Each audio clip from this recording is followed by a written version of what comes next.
the town's been terrific. I feel very comfortable here. Everyone's been very hospitable. I can't wait to actually play here at KC. Not so much me play, but I can't to the boys to play here and see the crowd in full voice.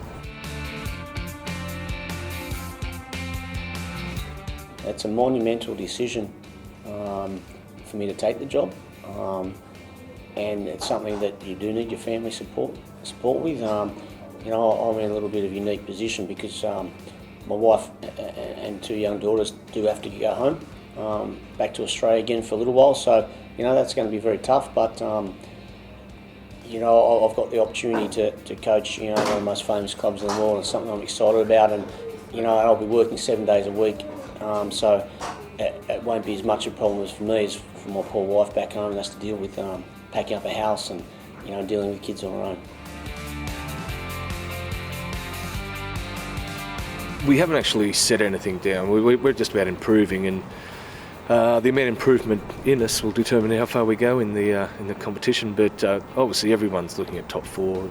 As I said, every team you speak to, I think, will be looking at a top four berth, and we're no different to those. They went well last year, and Justin Morgan has done a fantastic job, with this football club and the football team. So, to live up to that, it won't be easy, but all I can do is do the best I can.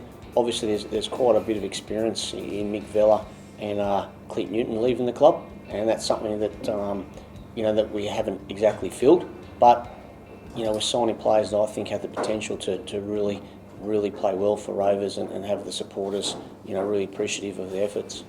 Yeah, well, obviously there's a new defensive structure, a new attacking structure, a new kicking structure. Yeah, so you've got to piece all that together, and they're all important to each other. And as a coach, you tick off on things you want to achieve each week, and we're going along okay. I never got to play first grade in the NRL, so I started at the very bottom of the chain. I then coached under 13, so obviously that is part-time coaching, so I had to have a job, and I went through university while I played because I'm a big believer in education. So I was fortunate enough to get a degree and then to get another teaching degree. So I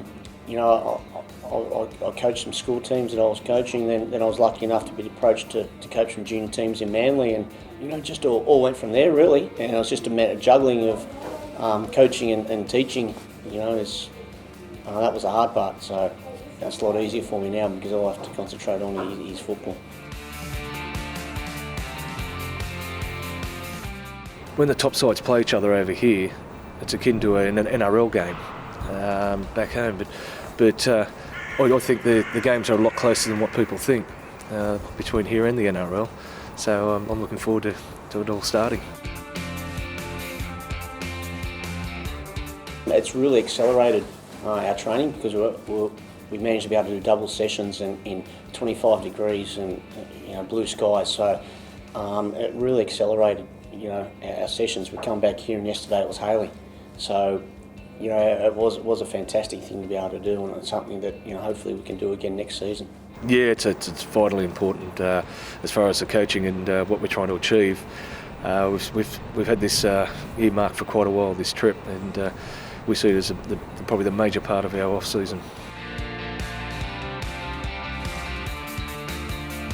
A lot of it is talk, but if Keith Senior was 100% fit, I'd be pretty silly not to talk to him. He's a class player, and I don't care if they're 17 or if they're 36. If they're class players and can contribute, then I'm happy to talk to them. Adam McDougall, that I coached at Newcastle, was 36, and to me, in my opinion, was still one of the best centres in the world. But in saying that, Keith needs to be 100% fit.